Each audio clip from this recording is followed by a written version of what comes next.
Hey man, it's me, Kevin Smith. Are you listening to the right podcast? Because you're supposed to be listening to Three Guys in a Flick. Are you listening to that right now? Then you're in the right place. Enjoy. Ladies and gentlemen, please take your seats. The show is about to begin. I can't dance. I've got 2 left feet. I thought he was kidding. But I wasn't. I was born with 2 left feet.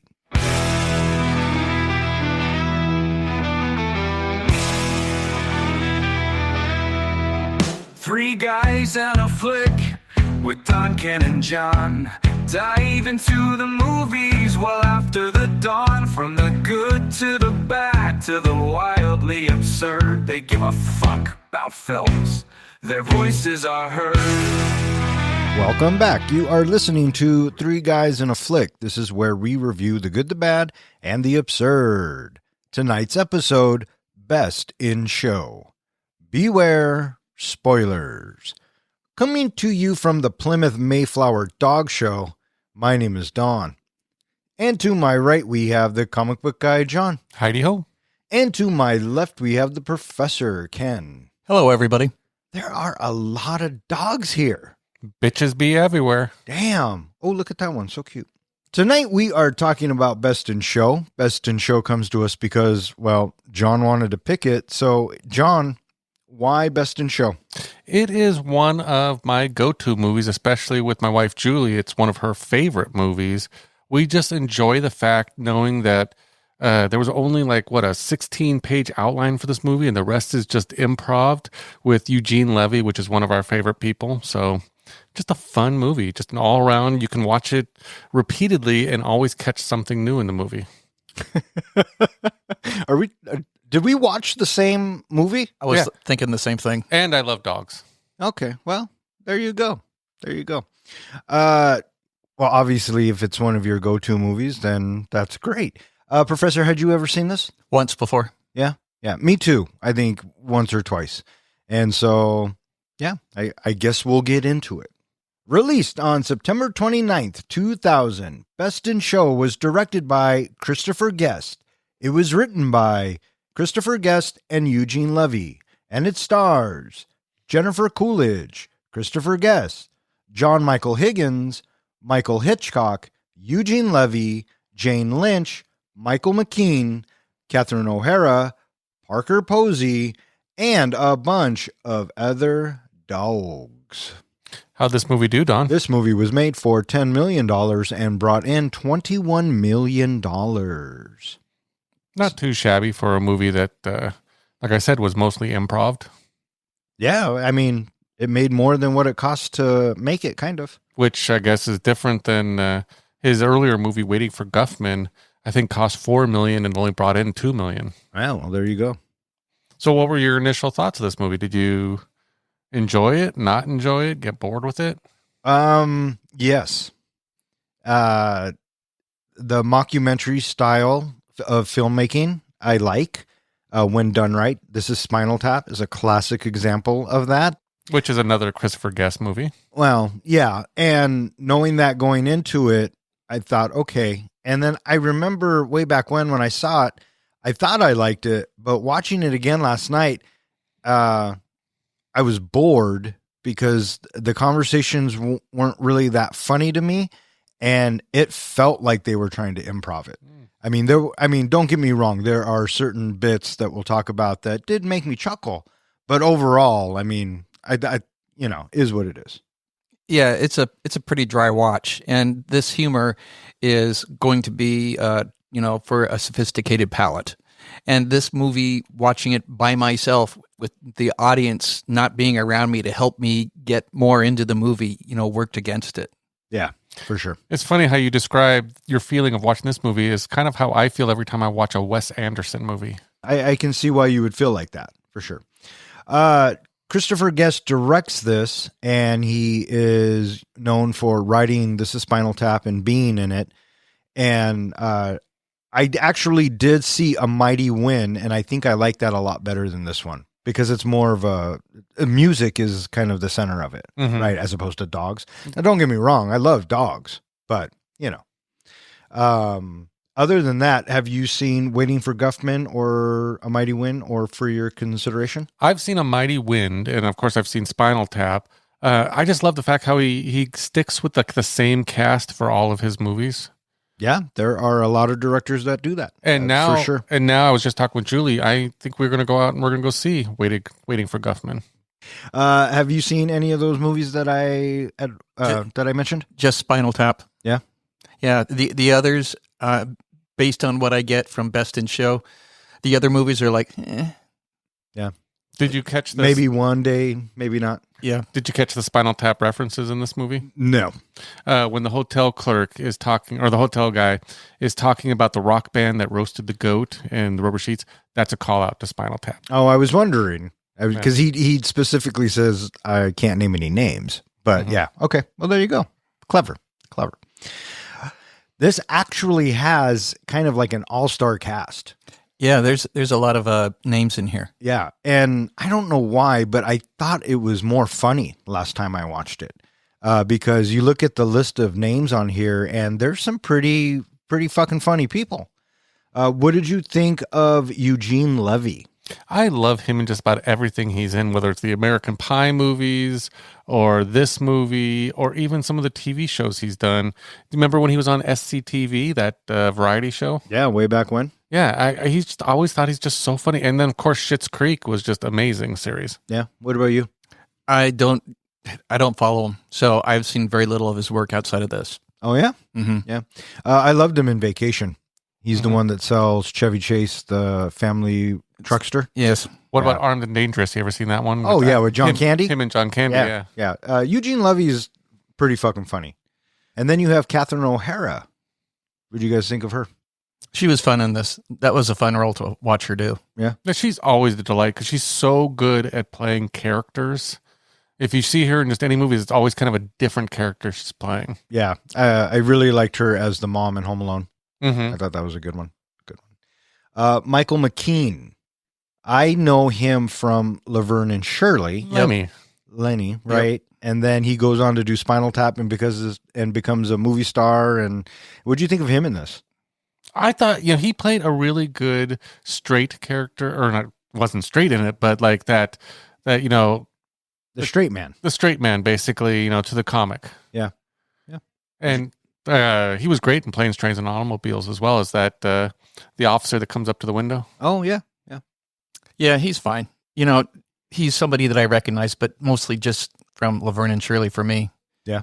So I'm familiar with many of these characters. I've seen not characters, many of these actors. I've seen them in one or two other things, but I know that, based on a typical movie, you have 2, 3, maybe 4 well-known names. But when you look at this movie, there's like at least 6. Yeah. Yeah. My favorite role for him has to be This Is Spinal Tap. I think that, to me, was one of his best roles. Oh, sure. Absolutely. I really liked him in Airheads. With Adam Sandler. Yeah. I thought he was great in that. Parker Posey. What do you think of Parker Posey? She actually got braces put on specifically for this movie. I thought she was fine. I believed her as the yuppie sidekick to the other yuppie. And I mean, realistically, they're in it for maybe 5 minutes. They're supposed to be catalog people, is what Christopher Guest labeled them as. People who live out of catalogs. Oh, sure. Yuppie, catalog. I mean, use whatever word you want to. We get the idea. But their bits had me laughing out loud a little bit. So that couple was a little fun. What do you think of Parker Posey there, guy? This is the only place I know her for. Oh, yeah? I haven't seen anything else that she's done.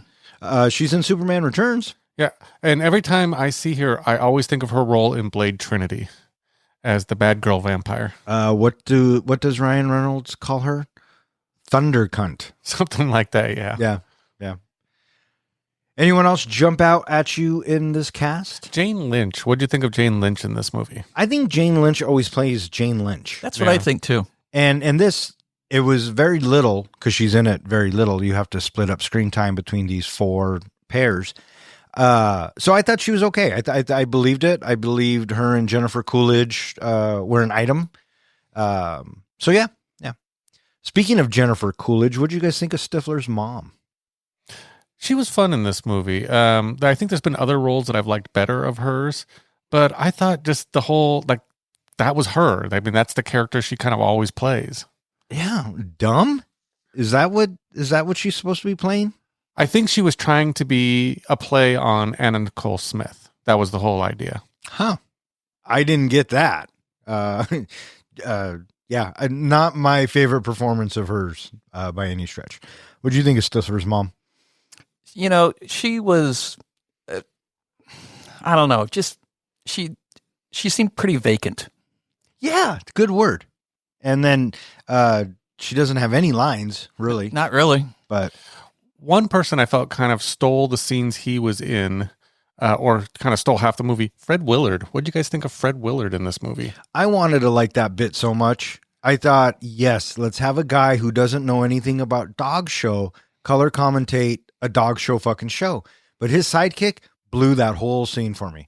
Fred Willard, he was funny. Did you hear what their instructions were? No.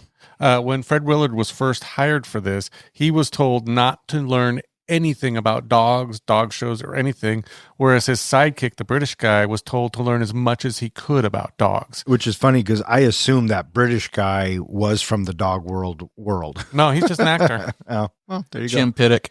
Yeah. And the whole idea was you were supposed to sense that the British guy was getting more and more frustrated throughout the whole movie. Well, that was apparent. Yeah. Yeah. So there you go. Yeah. Anyone else jump out at you? The dogs. They were cute. Did you have a favorite dog in the movie? I think my favorite dog in the movie was either the Siberian Husky or Winky, the one that won it. I think Winky was the one for me. Yeah. You have a preference, Ken? It was fun to watch Miss Agnes walk around because she looked like a little baby it. Absolutely. Yes, Cousin It, for sure. I'm bow wow excited for some trivia if you guys are. Well, let's fucking do it. Let's see who, in fact, is best in show for trivia. All right, here we go. Question number 1. When Jerry and Cookie Fleck are checking into the hotel, the credit card is refused. How many notices do they insist that they have, which means the card should still be active to be charged on? John, they have until the second notice? They have until the second notice, but what do they insist? They insist that they're good for it? Yes, but she says, she keeps repeating, we have one. It's one. That's the answer you're looking for. I have no idea where he's trying to go. The card is refused at 2. If they get 2 notices, then the card is shut off. Oh, okay. So at the second notice. At the second notice. So clearly they have the second notice, but she keeps saying, no, we only have one. I see. Gotcha. Good question. Question number 2. When the dog show begins, Buck Laughlin is opening the show on TV. What number does he give for the annual number of shows this is? Dawn. 8th. No. Damn it. 7th? No. 125th. Oh. So we're off by a little. Just a little. I thought you liked this movie. I like watching it, not listening to it. So, you know, when the marquee starts and it comes in, and it's right on the top. Oh. And he also says the 125th annual. Gotcha. It's going to come down to like one question for us. Question number 3. What does Scott say to Stefan when they see Sherry and Christy kissing? John, Butch has 2 mommies? Something about having 2 mommies. I will accept it. It's close, but not really. Well, Rhapsody has 2 mommies. Rhapsody. I was trying to remember the other name, Rhapsody. Question number 4. When Buck asks Trevor, how much do you think I could bench press? What is his answer? Dawn. 325 pounds. Are you asking for the answer from the guy or the British guy? Do you have an answer? He says 300 pounds. The correct answer is 315 pounds. Oh. What'd you say? 325. Damn it, right in the middle. I knew it was 3 something. The other guy says, I don't know. Question number 5. If either of you gets this correct, you're the winner. Well, I've got one. Oh, No. that's right. You do. Right, yeah. If I get it, we tie. If I don't, he wins. Question number 5. He's so hard right now. Cookie tells us that she has had hundreds of boyfriends. How many of these guys are we made aware of during the documentary? Dawn. Don? This is a trick question, but go on. 4. Technically, there's only 3 that say they've slept with her. It's hinted she slept with Max. So I'm going to go with 3. The correct answer is 3. Oh, there you go. God loves a terrier. Yes, he does. God loves a terrier.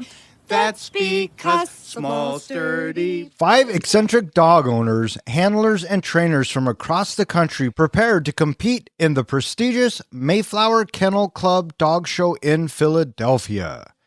Jerry and Cookie Fleck, a quirky middle-class couple from Florida, arrive with their Norwich Terrier, Winky.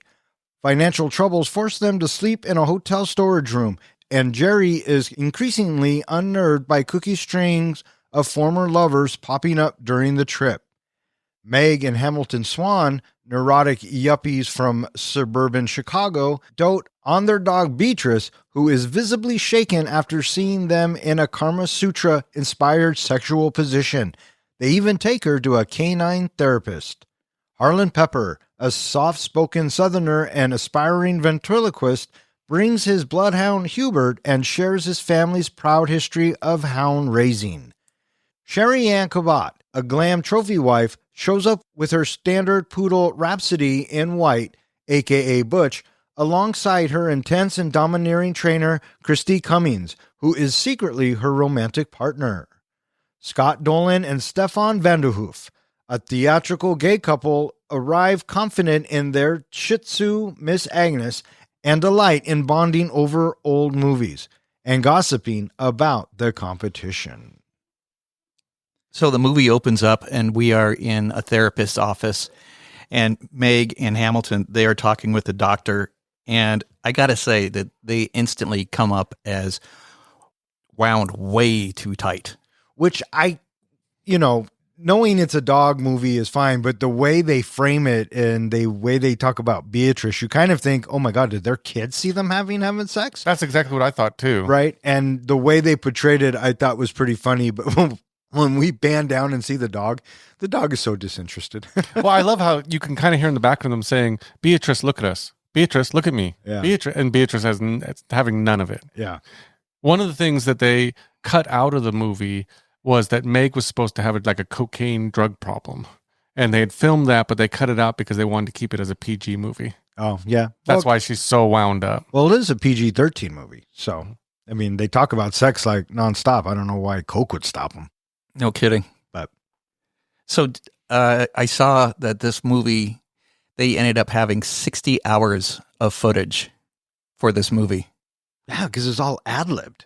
My God. I know. Can you imagine trying to cut that together? No. That's insane. That's And insane. I believe from what I read, it was filmed with a 30 millimeter camera that was then blown up. So it's supposed to look like a shaky cam. Oh, I just assumed it was handheld the whole time. Yeah, handheld. Yeah. Interesting. So next we meet Cookie and Jerry, and they're at a dog competition, and we are told how they met. And this is in Florida, and instantly you kind of, I don't know, they kind of reminded me of the Griswolds just a little bit. And I don't know because it was in Florida or whatever, but they're a quirky little couple, and they love their wiener dog. And you can tell that Jerry is very submissive, and he is in for quite a shock. So This is also supposed to be a scene that foreshadows, because it's the only dog that is seen in a competition before the big competition, and it actually wins. So it's supposed to foreshadow Winky's going to win the whole thing. wow, there you go. There you go. And, you know, you look at him and you think, my gosh, how did you ever end up with her? Oh, absolutely. And during their interviews, or because mockumentary style, right? She says something like, I've had hundreds of boyfriends. Well, first he says, before me, she's had like 10 boyfriends. She was, hundreds. yeah. And he's like, what? This is news to me. Yeah. So, So you get the impression right away he's got a little bit of jealousy in him. I'm sure it's a lot more than jealousy.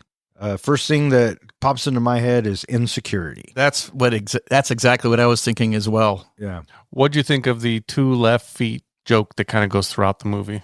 I mean, I guess. I mean, it didn't. I kind of rolled my eyes at it, to be honest. So did I. So, and I mean, it's funny how they pull it off. And again, it's foreshadowing because it's going to come down to him walking. Mm-hmm. But yeah, it was okay, I guess. Yeah, because there was a lot of little things. I mean, like I mentioned earlier, there was a 16-page outline and the rest of it was just made up as they went. That's obviously one of the things that was in the outline. But like they gave him a nickname of Loopy because when he was a kid, he just walked around in circles. Yeah. Yeah. Well, I can imagine that for sure. We briefly meet Theodore Millback III, and he tells us about the Mayflower Kennel Club and the dog show that's been happening since 1875. I had such a hard time paying attention to this guy. Did you? Do you like this guy? No, because it's the parts where they kind of got serious and they lost the humor. Those parts you just kind of want to fast forward through. Yeah. I mean, I get it. He's the dog expert or whatever. He's part of the club and you have to have him in there. But I don't know. For me, it was just kind of boring. They're trying to add a little realism to the mockumentary to give it a little bit of credit. So it's not just goofy throughout the whole movie. But, you know, they do that with the Ed Begley character. They do that with this guy. They do that with, I think, some of the judges.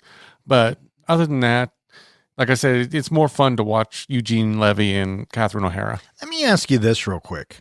Do you watch Best in Show competitions on TV normally? Not all the time, no, but around Thanksgiving, yeah, I'll turn it on. And they've actually added in, I can't remember his name from Seinfeld, but he's now one of the commentators that shows up on some of these like Westminster type shows doing the commentating. Huh. Just kind of like Fred Willard, I think, because of this movie. Oh, well, there you go.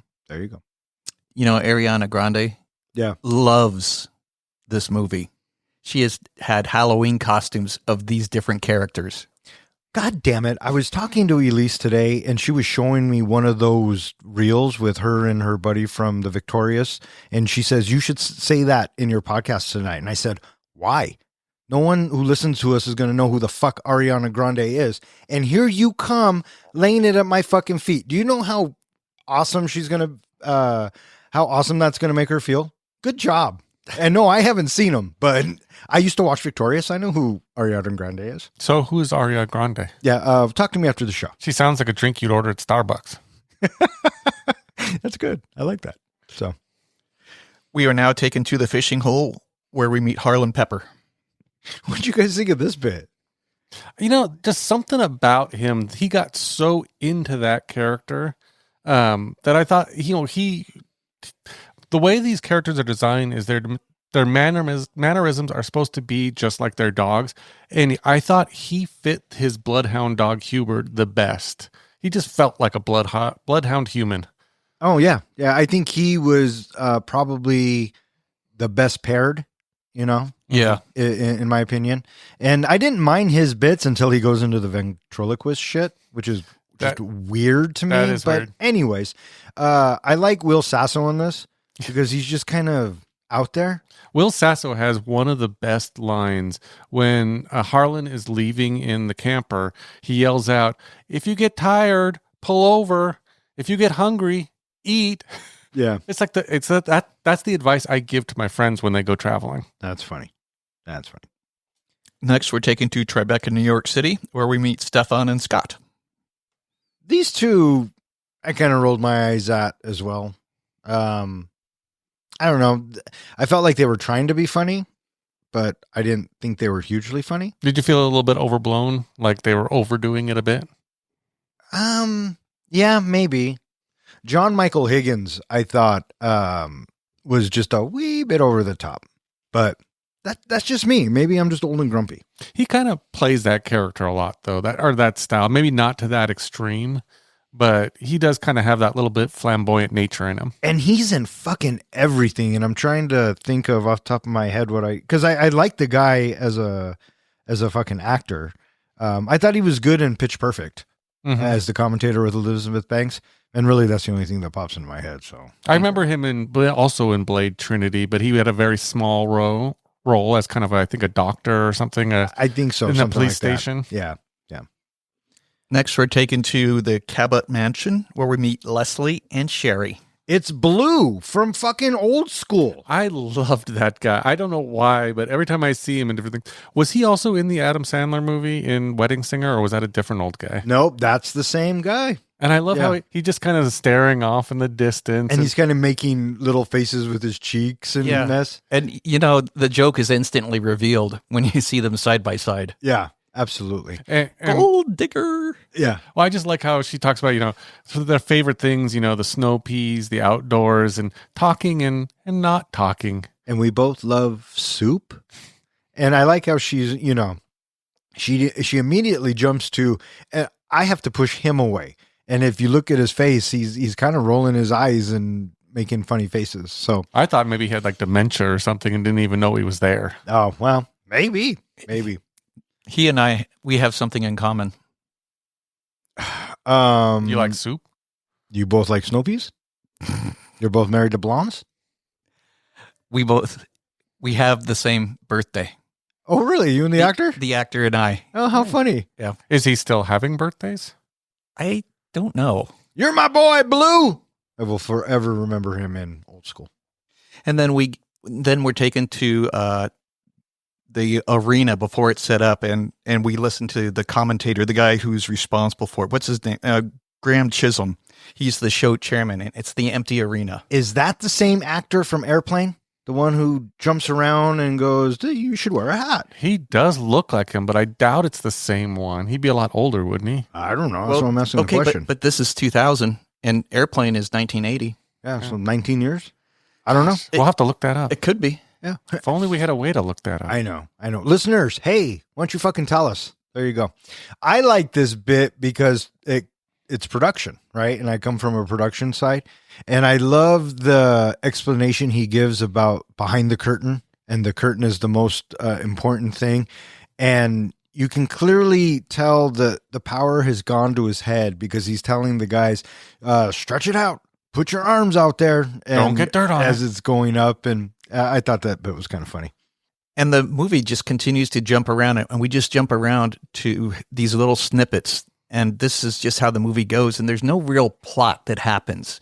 The first part of the movie is us just getting to know and introduced and the quirky isms of each one of these characters. Because then we go back to Meg and Hamilton, and then they're arguing, and then we jump to Harlan and his dog Hubert again, and then from there we go to Jerry and Cookie, and they're having a backyard party for the fucking dog. What'd you think of the song they sang for the terrier? Okay. Apparently Eugene Levy wrote both of the terrier songs that they sing in the movie. Oh, that doesn't surprise me at all. Yeah. Not at all. Yeah, and it's kind of like, it's not a montage per se, but we're following these four couples or the three couples and then Harlan, right? Mm-hmm. And we meet them, like you were saying, and then they have to get to Philadelphia. And for some reason, I thought they were going to fucking New York, but whatever. And no, because they're going to go see where they make the cream cheese and the Liberty Bell. Well, yeah, that's in Philadelphia. Yeah. And the dog show's being held at the Taft and the hotel. And so that's where everybody's checking in as well. We get to see everybody hitting the road. Did you catch the license plate on Cookie and Jerry's car? No. It said Winky. No, I missed it. Okay. Yeah, I like the van, though. I mean, if that's the way you're going to go, yeah, you got to go. Because I was thinking as Harlan is pulling out in his big RV, I'm like, what if he wants to go through a drive-thru or something, right? I mean, not really accessible all the time. But a van, that's the way to go. And then the yuppies, Parker Posey and the other dude. I love how she's like, do you have everything? And he's like, I have everything. And they're at the airport and they're getting, all in each other's face. And they don't have their tickets. But I thought it was funny that their dog, Beatrice, lunges at that guy, right? Mm-hmm. And I thought, foreshadowing. And I was fucking right. Yeah, not only foreshadowing, you can get how their, I don't know if it's their anger, their pent upness is, setting the dog off, or the dog is setting them off. It's kind of that whole thing going back and forth that they kind of, the dog lunges at the guy and then they lunge at the guy, yelling, "What'd you do? What'd you do?" Yeah, I don't think the dog was responsible for anything. I think the dog was just being a dog. I don't think the dog was a show dog. I think that his parents were delusional and they were Wound way too tight. and, projecting a lot of shit on the dog, Yep. which I think we're supposed to get that. But yeah, I didn't think he was a show dog to begin with. I think it was just something that they wanted to do. But that's just how I took it. And the dry humor, just continues. That whole bit when Harlan is in his RV and he's listing off all the different nuts. My gosh. Thank you. Completely improvised. They didn't know where he was going with that. Yeah, and it felt improvised. It felt made up. It was supposed to feel, especially when he gets to the last one, if it was macadamia nut or whatever, pine nut, and then he just stops and the camera keeps filming. It was supposed to give you that awkward sense, that feeling of, okay, what's next? Well, Cookie and Jerry, they stop at Max's place. And Jerry, he has a little apprehension because he has been with Cookie before. and man, the way Max is looking at her and That big kiss? that kiss, and I love the wife who just kind of plays it off. Like she knows who Max is, and clearly Max and Cookie have had a past. There is a lot of subtle dialogue throughout this whole scene that makes it actually one of the funniest scenes, I think, in the movie. Some of the stuff that Max is saying, some of the stuff that Jerry says, the kid in the background with the parachute thing, kind of Max is talking to her about, I forget what, like old times, and then all of a sudden it starts turning dirty where he's doing it, and then Jerry freaks out. I just thought that was so humorous. Yeah. Did you catch when he said, refers to, what would you feel if I commented on your wife's luscious melons? And she's like, "Thank you, Jerry." Yeah, she's like, "Thank you." Yeah. He was trying to flip it around on him, which I would have done the same thing, right? And then, Jerry tries to make friends with the kid who has a parachute, and he leaves the table and Winky follows him. And so naturally, the kid wants to put Winky in a parachute. Well, right before that, we hear Max talking, and I'm guessing this whole thing was improvised as well. Max is talking about how he's a hostage negotiator, and Jerry asks him, "So how many have you saved?" "Oh, they all jump." Yeah. And then he describes, while they're eating their food, this situation where a guy jumped from a building, his head got caught in a gargoyle's mouth and popped right off like a grape, and then he spun around. And Yeah. it's just such a fun story. And then I love when they go outside and the kid's up on the top of the roof with the dog, with the parachute on the dog. And here we get to see Max's hostage negotiation tactics. Right. Well, obviously Winky lives. So, and then, We meet Mark Schaefer, played by Ed Begley Jr., and an incredibly dry, boring presentation of the different cleaning stuff that he has for the dogs. but at least I bought that, right? As a mockumentary, camera crew goes in. Naturally, the guy is going to talk about how they handle the dogs because it's a yearly thing. So that bit I was actually okay with. But you're right. He's very dry, and, I'm just lucky there wasn't a ton of it. So now we see people, they're starting to check into the hotel. First, we get Stefan and Steven. They're checking in, and Stefan, he's being a little over the top with the Innuendos? yes. Yeah. I like when the guy says, "Okay, I got you in for a queen bed. What are you referring to, mister?" Yeah. And then Michael McKean's like, "Stop it." Right. And we go through all of the people checking in, and when Cookie and Jerry try to check in, there's a little financial issue. Oopsies. Yeah, we're supposed to get obviously the hints that they are the poor couple who's maxed out their credit cards, huge credit card debt from Florida. Oh, sure. The underdogs. Sure.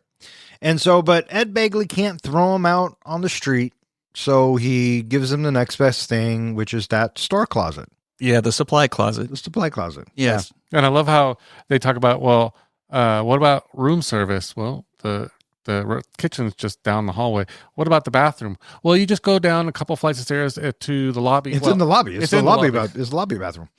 I was thinking, why didn't it just sleep in their van? That van probably could have converted, probably had those capabilities. Probably. That's what I was thinking. But, they got a cot. That should be cool. What do you think of the party situation? It was okay. A lot of mingling. The two yuppies were even debating if they wanted to go. They showed up. So, yeah.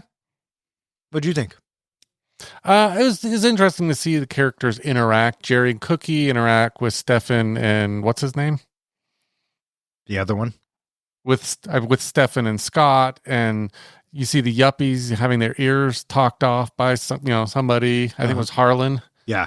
And just the interactions of the couples. Obviously, these are going to be our final winners.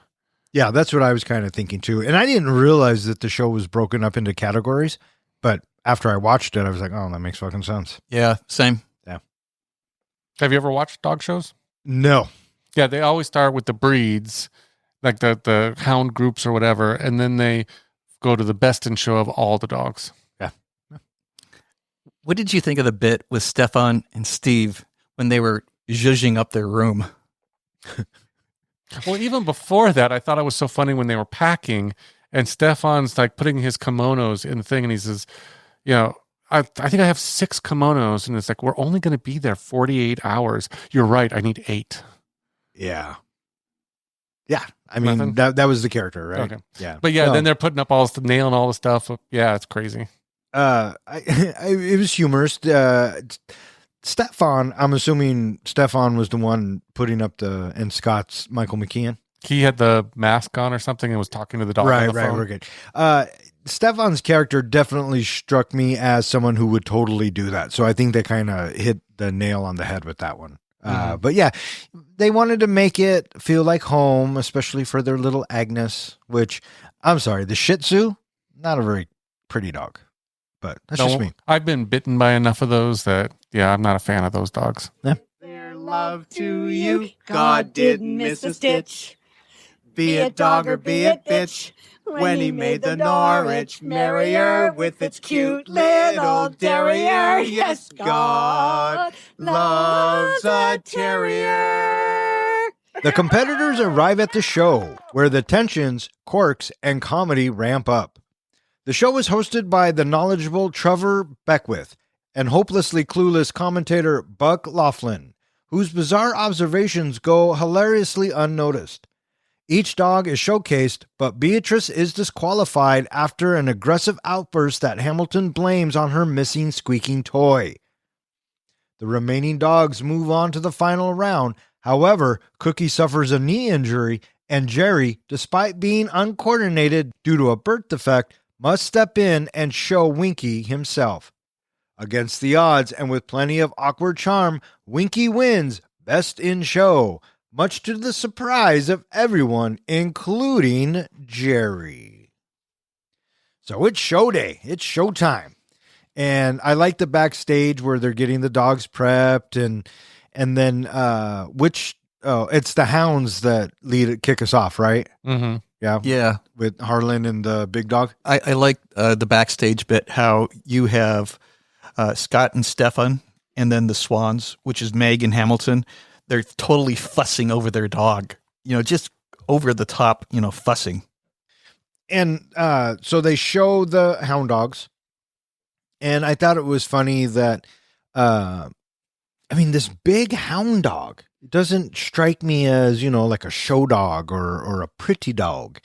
But no, it's actually a thing. And yeah, every dog that they used in the movie, with the exception of one, was actually a show dog. And all the extras in the movie were people who were show people that would actually show the dogs. Did you know why there was one that was not a show dog? Because Christopher Guest wanted to make a statement? No, there was a poodle in the background of the scenes that they got at the last minute because the lady who was supposed to bring her show dog to be in the movie, when she found out the day she showed up that her dog was not going to win the fake dog show, she pulled her dog out and said, I'm not going to put him in the movie. Oh, well, there you go. People, man. People. Totally. And it happens that we get the bloodhound comes in first. And when the judge is walking around and she's all, that's how I want it. 1, 2, 3, 4. I had to laugh because the elation on Huber's face, I kind of felt it because it was like a surprise, but he was super stoked. And obviously he's going to win because he's one of our characters. But yeah. One of the funniest things about this backstage stuff was the interaction with Max and Hamilton over the busy bee, and the fact that they completely freak out that the dog is missing the busy bee, and Meg and Hamilton, and Meg has to run back to the hotel. And she's tearing that place apart, being a total bitch. And then she lays into Egg Bagley and the housekeeper. I love how she says to the housekeeper, "Where are your papers?" Yeah. What? Oh yeah. Why don't you go back to the country you came from? Yeah. She goes, "I know somebody with a van who will come and get you." Yeah. Foreshadowing? Maybe a little. And it's your guys' favorite movie? Huh. Well, we don't like her. Interesting. But yeah, she can't find the fucking bee, and so she goes to a store or a shop that Ed Begley says, you should just go to this. It's so shop. funny. She's trying to describe the toy, and the guy's like, "Well, I got this bear. That's a bear. That's not a busy bee." Yeah, it's one of those comedy of errors. Would it surprise you to know that I have that exact busy bee for my dog Roxy? Nope, it would not surprise me one little bit. Me neither. No, it's one of Roxy's favorites. We have Sherry and Christy. They are talking makeup. Oh boy. I really wish we could have seen her with the makeup on. They cut that scene, and I wish they would show like a picture or something, because it would have been funny to see Jane Lynch all done up. Okay, I got to be honest. I fell asleep a little bit, and I thought I missed it. No. So it's not in the movie? No. Okay, cool. And in fact, Jane Lynch's character mentions, but she likes her hair. Well, if you go back to the beginning, that's the same hair she had in the beginning of the movie. Yeah, I did notice that. Yeah, that's the joke. Mm. That's what, out of all of it, it's her hair that she likes. And again, we get Stifler's mom just kind of being present, but not really present. But, I guess that was the character. Next, we have the toys come out, and this is where we get Scott and Miss Agnes out on the floor. I love Scott's presentation. The way he walks. He's upright. His hands are out. All eyes on him, but he's got the cutest dog, he thinks. And I don't notice it until the Best in Show round that he makes faces at the judges. Yes, he does. Like sexy faces. So I thought that was actually kind of cute. I got kind of the feeling like, at these dog shows, you're showing your dog. In this case, he was the one being shown off. Oh, sure. Because the focus was on him with his outfit and his. Well, yeah, because his he's got to go. posing. Because he's got to go change outfits for another round. Him and Stefan. Mm-hmm. So yeah, and Agnes lands up winning. She gets the blue ribbon in the little bowl, and she moves on to the Best in Show. Mm-hmm. And so now we have the hound dog. I feel so bad. What's the dog's name? Wait. Hubert is the Hubert. hound dog. I thought that was who's Christopher Guest? Christopher Guest is Harlan. Harlan and Hubert. Okay, Yep. that's how much this movie impacted me. Yeah, so next, it's the terriers that come out. And the terriers have Winky. Cookie and Winky. Yeah. And I like this because they hold up the tails so they can, so the judges can inspect the buttholes.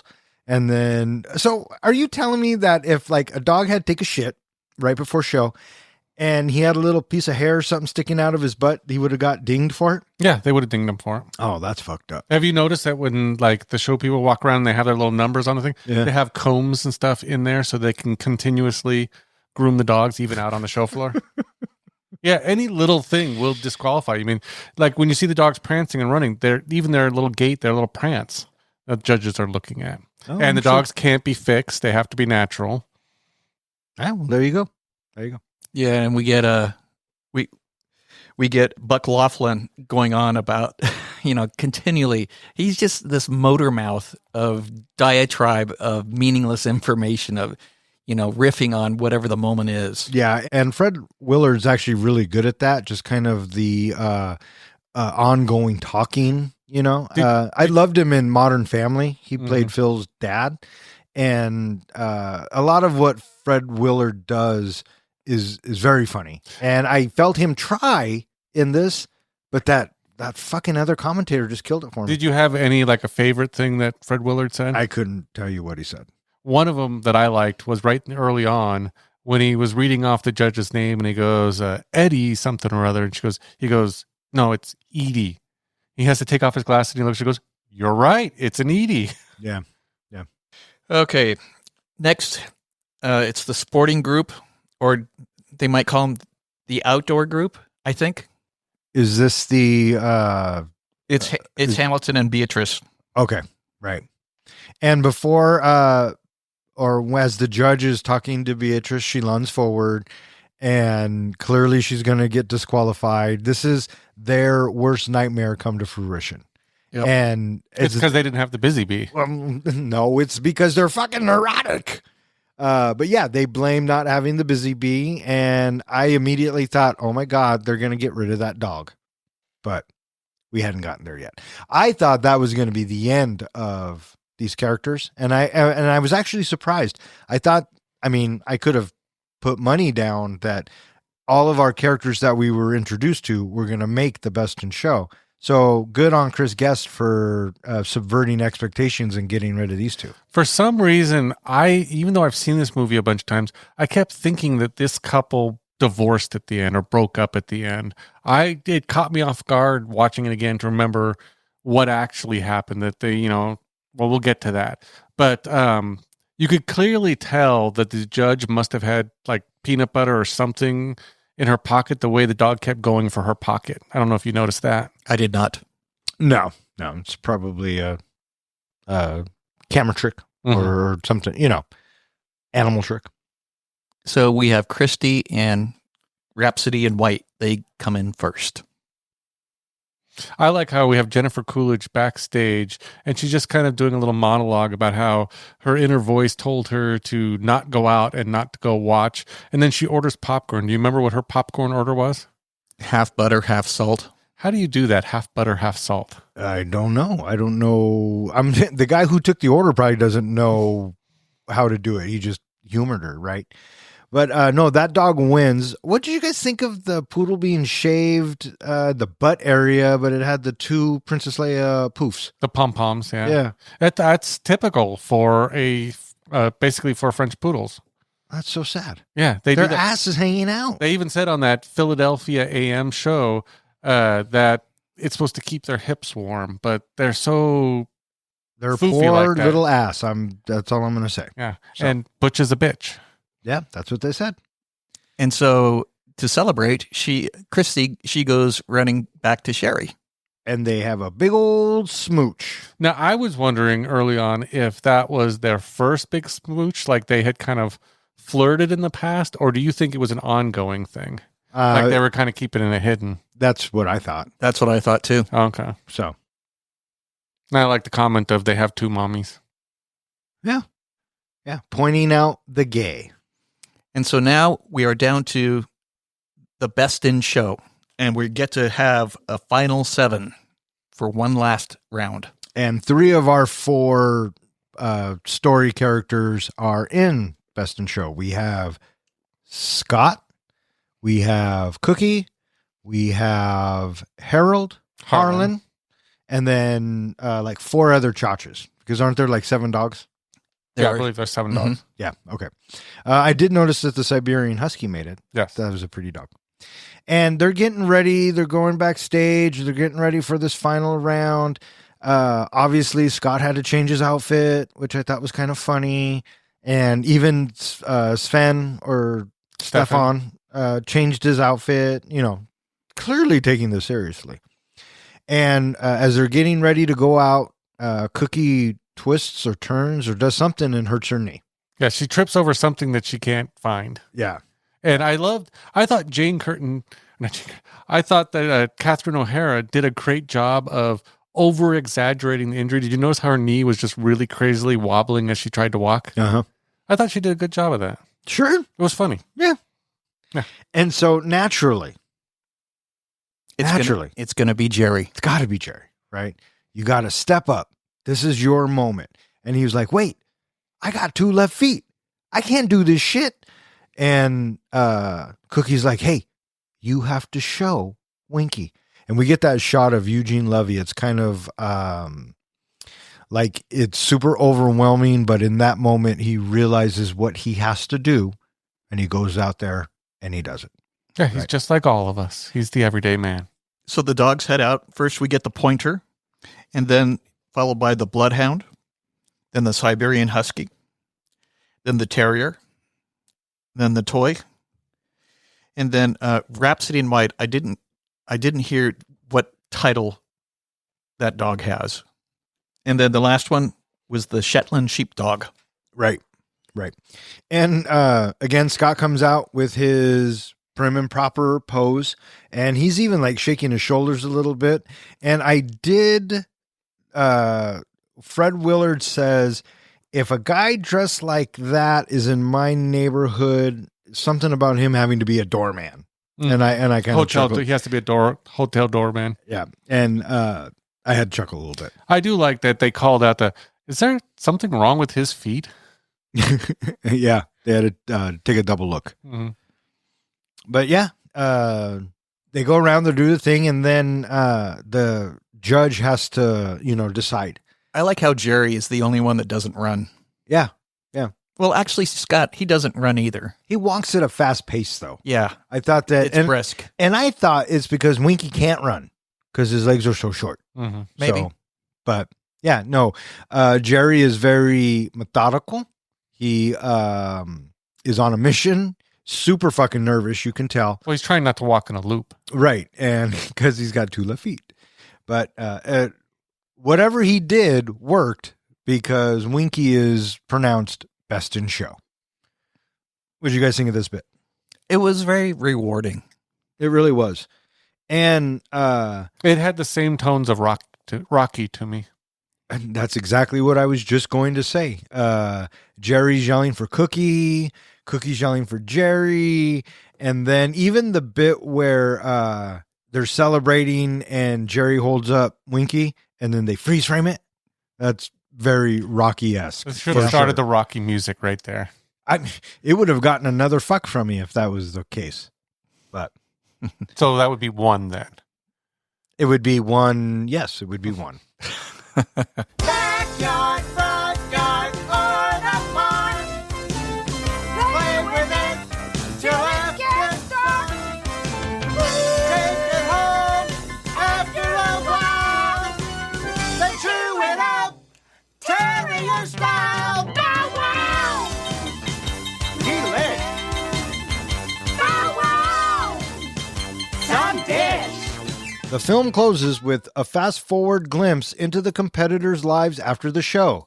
Jerry and Cookie return to Florida and briefly ride a wave of fame, recording novelty songs about terriers, only to discover that their sound engineer is another one of Cookie's exes. Christy and Sherry Ann embrace their relationship, openly launch American Bitch, a magazine for lesbian purebred dog owners. Harlan fulfills his dream of becoming a ventriloquist, performing country-themed comedy acts to small audiences. Scott and Stefan create a calendar featuring Miss Agnes dressed in elaborate costumes reenacting scenes from classic films like Casablanca and Gone with the Wind. Meg and Hamilton, now noticeably more relaxed, replace Beatrice with a pug named Kipper, who, according to them, actually enjoys watching them be intimate. Roll credits. So after Winky wins the show, we are fast forward 6 months later. What did you guys think of everybody's epilogue? They were fun to see. Yeah? Yeah, I enjoyed seeing all of them. I liked the last Cookie and Jerry song. Yeah. But they went to record an album. It was awful. It was pretty bad. And even though the joke got kind of old, I thought it was funny the way they did end with the radio guy or the studio guy having slept with Cookie.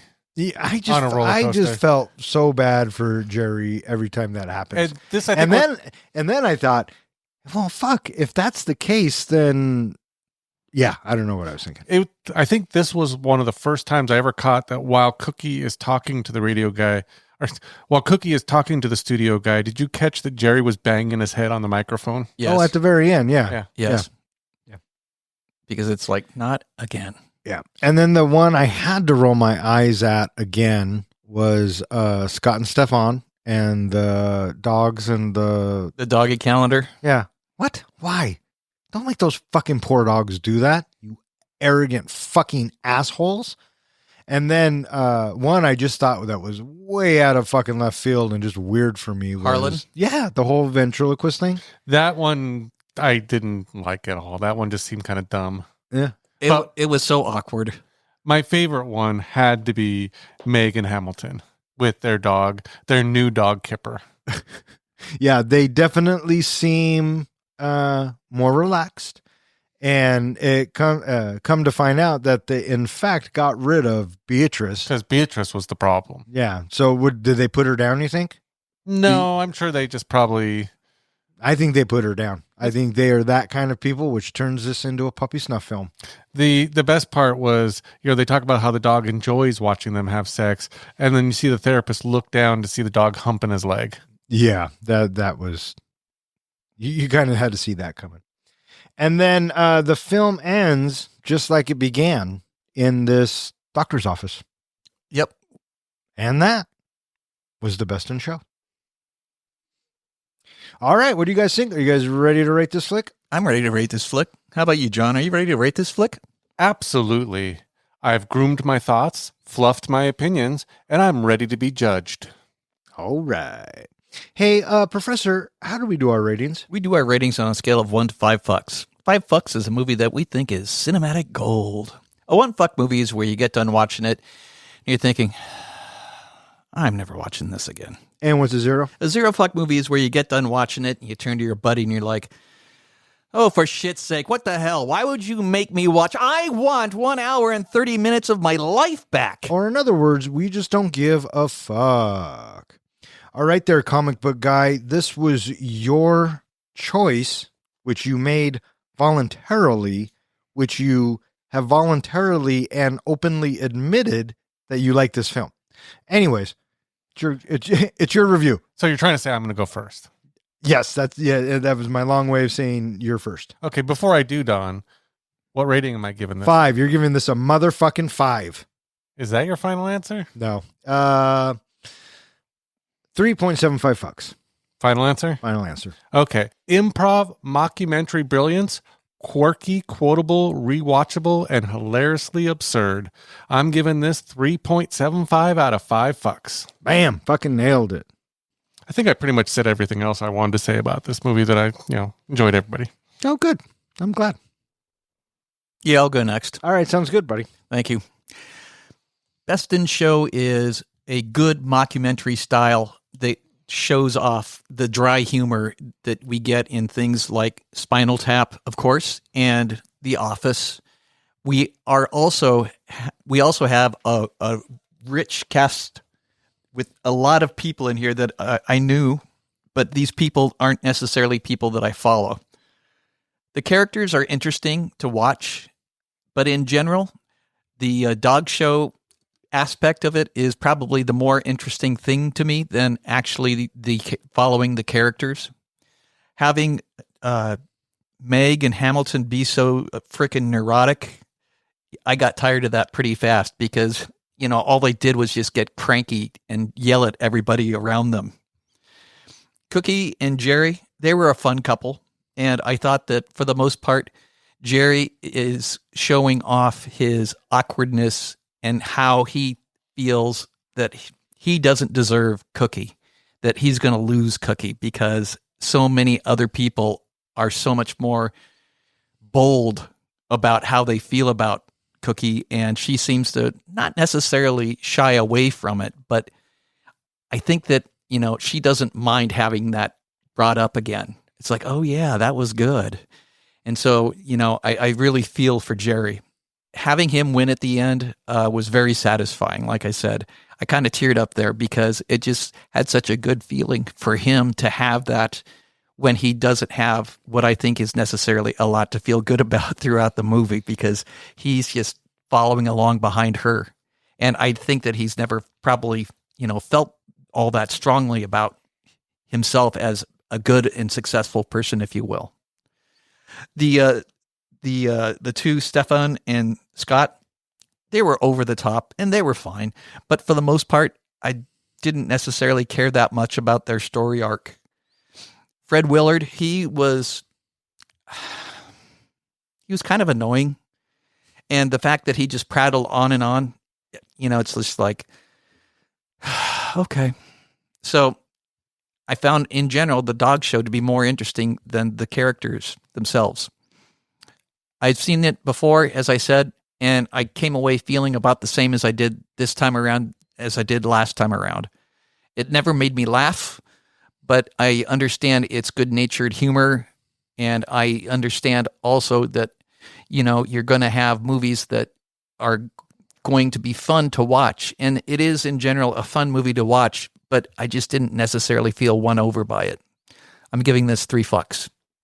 3 fucks from the professor. I thought that Best in Show as a mockumentary put its best foot forward. I don't mind the dog genre.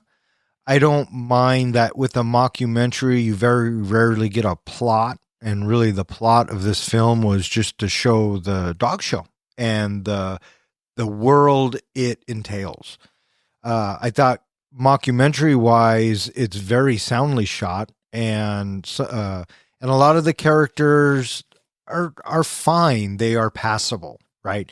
What I did find kind of strange and odd was the Harlan character a little bit. And a lot of the conversations didn't go anywhere for me. It felt improv and not in a funny way to me. I did enjoy Cookie and Jerry. I did enjoy the Rocky End. And, normally I like all of this cast. There was not one person in this cast that I did not like. I might not have cared for the character too much, but the actor or the same crew that Christopher Guest works with, they all work very well, and there's a chemistry, and it does show in this. And at an hour and 26 minutes, it's right in my fucking sweet spot, right? I wish I could get more on board with it. I wish I liked it more than I did. I don't know if I'll ever go back and watch it. I like Christopher Guest as a director and as an actor, so it'll be interesting to see what other Christopher Guest movies we do. But with all of that said, I'm giving Best in Show 2.5 fucks. With 2.5 fucks from me, 3 fucks from the professor, and 3.75 fucks from the comic book guy, that gives Best in Show an average of 3.1 fuck. And that now puts it in the 24th spot with Catch Me If You Can and Far and Away. It is slightly better than Flash Gordon, Talk to Me, The Untouchables, The Wolf of Wall Street, Love Actually, and The Running Man. And it is slightly worse than Bloodsport, Starship Troopers, The Last Samurai, Red Dawn, Galaxy Quest, and Ratatouille. So there you go, boys. I could have sworn Flash Gordon was better than this. Well, you mean rating wise or as a movie? As a movie. I like Flash Gordon. Well, yeah, you gave it a fucking 4.5. Guess who didn't? All right, that is going to wrap it up for this episode of Three Guys in a Flick. If you would like to know which movie we're going to be reviewing next, please check out the website. And speaking of which, hey, John, where can they find us? They can find us at threeguysinaflick.com, where we post our show notes. You can find all of our podcasts, and we have a working form on there now that you can submit movies to go in the helmet and have us review down the road. You can also find us at all of social media, where on Tuesdays, I've started announcing what movie we will be reviewing the following Thursday. And you can find us at any place that hosts podcasts. And while you're listening to us right now, be sure to give us a like, subscribe so you'll know first when we release our podcast. And in the comments, if you'd like, leave us a movie there you'd like us to go in the helmet and have us review. All right. I just want to take a quick second and thank some of our listeners who have been graciously throwing new movies into the Bronco helmet. Loke626, thank you so much. Matthew M., Miguel M., Nico L., Technique Junglist, Jordan H., and Jack H. And I just want to thank anyone else who listens and who has suggested a movie. If you keep listening, we'll keep recording. For Three Guys in a Flick, I'm Don. I'm John. And I'm Ken. Thanks for listening. And does this sound familiar? I'm not wearing underwear. Three guys with some mics, yeah, dive into the flicks. We're here for the real talk, no time for the tricks. Dawn as the captain, steering us right. Kid drops now is shedding light. On with the comics, bringing the hype. From the good, the bad, to the absurd. We break it down, make sure you heard. Passion for the screen, we ride or die about movies. You know, we always give a fuck, no lie. I'm not wearing underwear. That could be a fun one. That's how we should end the show. Ken says the Oh, goodbye yeah. thing. then And Ken thanks says, for listening. I'm not wearing underwear. Look, he's laughing. Sold. Done. Obsessively on their Winmaner. Wine mariner? Winemarer.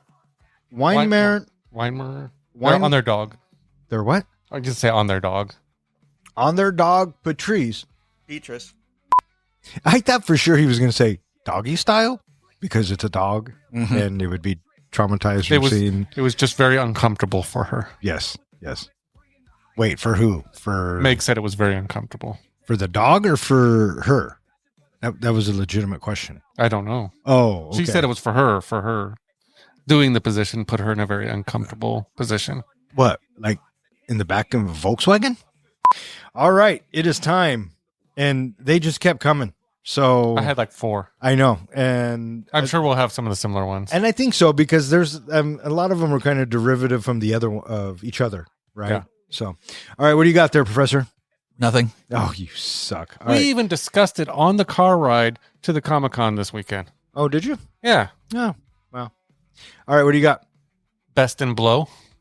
I have that one. I have Best in Hose. Best in Hose. That's one I have. Breast She Shows. I have Breasts and Hose. Best in Moans. I have Best in Moans as well. Nice. Yeah. And then I have one more. I have one more as well. Beth Likes to Blow. Nice. I have Breasts and Blow. Is that like blow jobs or blow as in cocaine? I'm going to leave it to you. What did I say in the RoboCop episode? If I ever did cocaine, that's how I'd want to do it. You remember? That's how I would want my cocaine presented. Yeah. All right. May all of your days and nights be filled with happiness. All right. Fuck off. Good night. Catch the vibe as 3 guys in a flick, keep the passion alive. Fuck that guy.